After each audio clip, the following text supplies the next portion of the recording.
विश्वास कायम रखे और ठाकुर आप सभी को इस रास्ते पे चलने का परमात्मा करे सभी को बनाए रखे। और मैं आप सभी को कहना चाहूंगी कि हो सके तो सत्य के रास्ते पे चलने वाले कभी मार नहीं खाते। के लिए आज नहीं, ये हमारे पूर्वजों ने आयुर्वेदिक चीज जो है इसको हमारे पूर्वज जानते हैं, लेकिन हमारे बच्चे कहीं ना कहीं इसको छोड़ के और भाग रहे हैं। तो मैं आप सभी को कहना चाहूंगी कि हो सके तो इस सत्य के रास्ते से आप सभी मुकरे नहीं, हो सके तो सत्य के रास्ते पर चलने में कांटे तो होते हैं, लेकिन जो इसके मुकाबला कर लेते हैं बंधु वो कभी भूखे नहीं मरते हैं।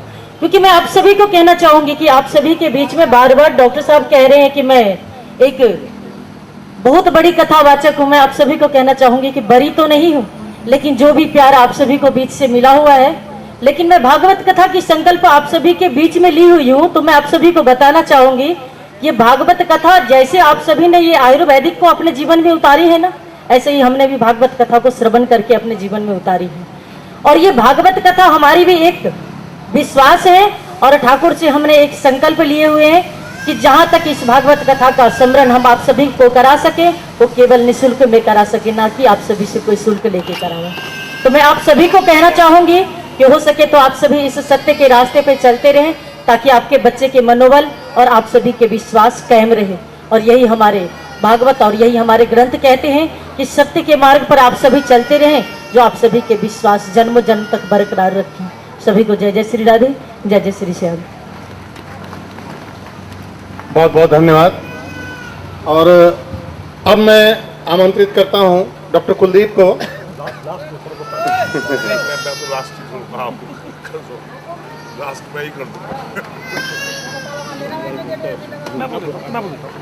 ये एक सज्जन में मौजूद है जिनका आयुर्वेदिक बैकग्राउंड तो नहीं लेकिन यौगिक बैकग्राउंड जरूर है, और श्री जवाहरलाल गुप्ता जी जिन्होंने योग के ऊपर अनेकों किताब लिखी हैं और एक बहुत ही स्कॉलर हैं, सामान्य व्यक्ति हैं हमारे समाज के।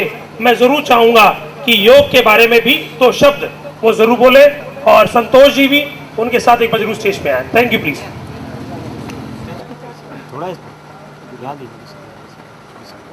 थोड़ा सा आगे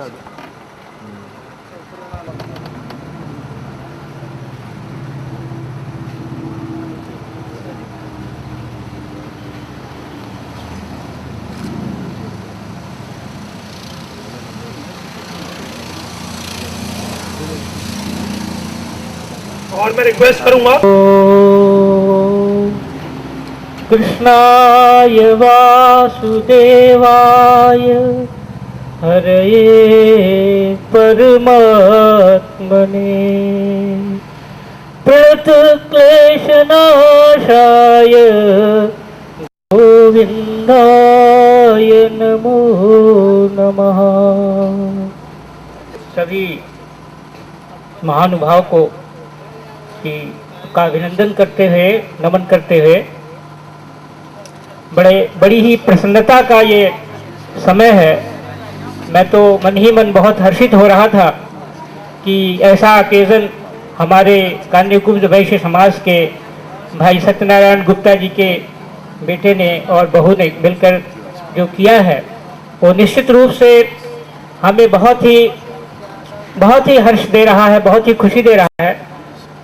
और मैं तो बचपन से देख रहा हूँ डॉक्टर विकास को भाई सत्यनारायण गुप्ता जी के साथ मिलना जुलना रहा, और जिस प्रकार की कहते हैं कि coming events cast their shadows before, होनहार वीरवान के हो चीकने पार। तो मैंने तो बचपन से पढ़ते हुए विद्यार्थी जीवन से देखा है डॉक्टर विकास को कि किस प्रकार की लगन थी, किस प्रकार की जिज्ञासा थी, किस प्रकार की मन में कुछ करने की इच्छा थी, और आज इस प्रकार से वो फलीभूत हुआ है। वो श्रम जो है, वो परिश्रम जो है, और वो लगन और वो निष्ठा अध्ययन के प्रति, पढ़ाई के प्रति। और मैं तो कहता हूँ कि भाई सत्यनारायण गुप्ता जी की जो तपश्चर्या थी विकास को पढ़ाने के लिए और डॉक्टर बनाने की, वो मुझे आज देख करके, फलीभूत होती हुई देख करके बहुत ही खुशी हो रही है। आयुर्वेद का योग के साथ बहुत गहरा संबंध है। मैं योग से लगभग 2.5 डेकेड से लगभग 25 वर्षों से जुड़ा हूँ और काफ़ी काम भी किया। और योग जो है इनफैक्ट बहुत बड़ी चीज़ है, ज़्यादा कहने का समय तो नहीं है, लेकिन योग और आयुर्वेद जब दोनों मिल जाते हैं तो निश्चित रूप से चमत्कार होता है। मैं अभी भाई हमारे अध्यक्ष महोदय श्री पारसनाथ गुप्ता जी के से यही कह रहा था और संतोष जी से कि योग आयुर्वेद के साथ योग को भी थोड़ा जोड़ना जरूर चाहिए, क्योंकि मैंने आयुर्वेद को ज़्यादा तो नहीं, लेकिन ये जो हमारी परंपराएं, दोनों ही परंपराएं हमारे बहुत ही प्राचीन हैं। जिन्होंने इसको स्थापित किया और जहाँ से शुरू हुआ, इससे भी कहीं प्राचीन रही होगी, क्योंकि ये तो हमारा जो सनातन धर्म है वो तो एटर्नल है, शाश्वत है। तो मैं समझता हूँ कि ये चिकित्सा भी जो है ये शाश्वत है, एटर्नल है, और इसके प्रति हमारी तो बहुत ही दृढ़ आस्था रही है व्यक्तिगत रूप से। और मैंने ये पढ़ा है, जो मुझे खास तौर से बार बार आयुर्वेद के बारे में बताती है, और यहाँ तो बहुत ही विद्वान लोग और डॉक्टर लोग, बहुत ही योग्य लोग उपस्थित है। जो मुझे आयुर्वेद के बारे में मैंने पढ़ा और मैंने जो समझा वो ये है कि आयुर्वेद जो है वो केवल और जो पैथीज हैं, जैसे एलोपैथी है, दूसरी पैथी है, वो केवल हमारे शरीर की चिकित्सा तो करती हैं, लेकिन जो आयुर्वेद है ये हमारी चेतना का भी विकास करती है। हमारी जो कॉन्शियसनेस है, हमारी जो आत्मा है, इसको भी, और योग का भी वही है। तो ये दोनों चीज़ें मिल करके अगर मिल जाती हैं तो बहुत ही अच्छा होगा। बस ज़्यादा न कहने के, कि ये अवसर ज़्यादा बोलने का नहीं है, कभी मौका होगा तो योग के बारे में बात करूंगा। आप सबका बहुत बहुत धन्यवाद, डॉक्टर विकास जी का बहुत बहुत आभार। और मुझे बहुत खुशी है कि जिस प्रकार से हमारे शर्मा साहब, डॉक्टर शर्मा जी का आशीर्वाद मिला है, इस प्रकार से ये इन दोनों को, सबको आशीर्वाद इनका मिलता रहे और भी डॉक्टरों का सहयोग मिले, तो ये काम आगे बढ़े, बहुत खुशी होगी। धन्यवाद। बहुत बहुत धन्यवाद जी। और अब मैं प्रार्थना करूंगा डॉक्टर कुलदीप से, प्लीज आप आइए। Thank you sir. सर्वप्रथम तो मंचासीन अतिथियों का सादर अभिवादन एवं कार्यक्रम में आए हुए सभी साथियों को मेरा नमस्कार। पिछले 5 से 8 साल से मैं आयुर्वेद के लिए लगातार कार्य कर रहा हूँ। विभिन्न विषयों पर मैंने कार्य किया, गुदा रोग, पंचकर्म, काय चिकित्सा,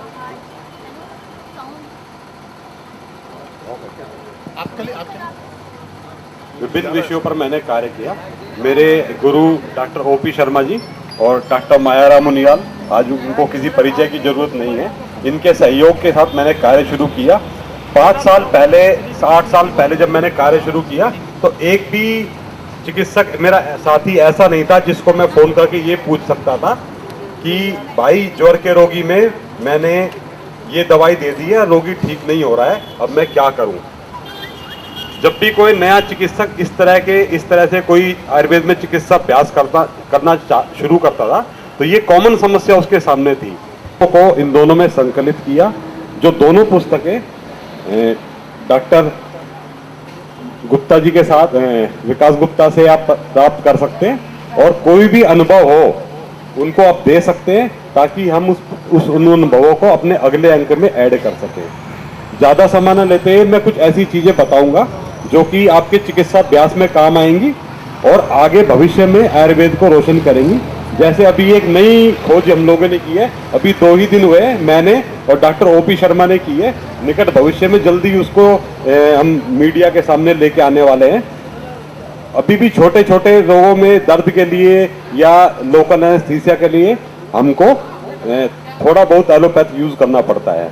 उसका सर पूरी तरह से हमने सॉल्यूशन कर दिया है। हम लोगों ने पूरी आयुर्वेद विधि से जेल बनाया है, वो उसका वीडियो डॉक्टर गुप्ता से आप प्राप्त कर सकेंगे। उसको यूज करने के लिए आपको किसी भी तरह के लोकल एनेस्थेटिक की जरूरत नहीं पड़ेगी, और किसी भी तरह का जोड़ दर्द है, सर दर्द है, पेट दर्द है, कहीं का भी दर्द है, 10 सेकंड से भी कम के समय में रिलीफ हो जाएगा।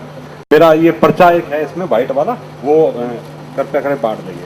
व्हाइट वाला नहीं है, आयुर्वेद में तो ऑपरेशन होता ही नहीं है। आयुर्वेद की ऑपरेशन विधा इतनी एडवांस हो चुकी थी कि एलोपैथ की तरह काटने पीटने की जरूरत नहीं है। जो बॉडी के नेचुरल क्षेत्र है उन्हीं से ही ऑपरेशन किया जा सकता था, और रिजल्ट्स जो हैं वो फार बेटर थे इन कंपैरिजन टू जो काट करके कि हम ऑपरेशन करते हैं। कुछ एक रोग मैं गिनवाना चाहूंगा, पित्त की थैली की पथरी, गुर्दे की पथरी, हार्ट की जो ब्लॉकेज रहती है, सब लोग एंजियोग्राफी करते हैं, बाईपास सर्जरी कराते हैं, लाखों रुपया खर्चा करते हैं। वो सभी रोग केवल आयुर्वेद दवा से बहुत थोड़े समय में ठीक किए जा सकते हैं। उनकी मैं प्रेजेंटेशन बना के लाया हूं और डॉक्टर विकास गुप्ता जी को मैं देने वाला हूं। जो जो साथी चाहें तो उनसे पेन ड्राइव में अपनी कॉपी कर सकते हैं उसको, और उन्हीं सभी के अंदर पेशेंट की ओरिजिनल रिपोर्ट, बीमारी शुरू होने से पहले की, बीमारी ठीक होने के बाद की, क्या क्या पूरा ट्रीटमेंट दिया गया, वो सारा का सारा उसके अंदर इंक्लूडेड। हमारी पूरी डिटेल लिखी हुई है। उन पर्चों के अंदर विभिन्न तरह के चिकित्सीय अनुभव आप जो है प्रयोग में लाएं, और किसी भी अवसर के लिए मेरी कोई भी तकनीकी जानकारी मुझसे चाहिए या लीगल जानकारी मुझसे चाहिए, निसंकोच मुझसे संपर्क करें। धन्यवाद। रजनी गुप्ता के लिए मैं एक विशेष पुस्तक लेके आया हूं, तो उनको भेंट करना चाहूंगा मैं, या लास्ट में कर लेते हैं। के सामने आयुर्वेद के पुजारी कह लीजिए, एक कर्मठ योद्धा कह लीजिए, या जिसने अपना पूरा जीवन आयुर्वेद को ऊंचा उठाने में, एक संस्था बनाने में लगा दिया, मैं ऐसे व्यक्ति को आपके सामने प्रस्तुत कर रहा हूं। और वो और कोई नहीं बल्कि हमारे बीच बैठे हुए डॉक्टर युवराज कुमार त्यागी हैं, और उसके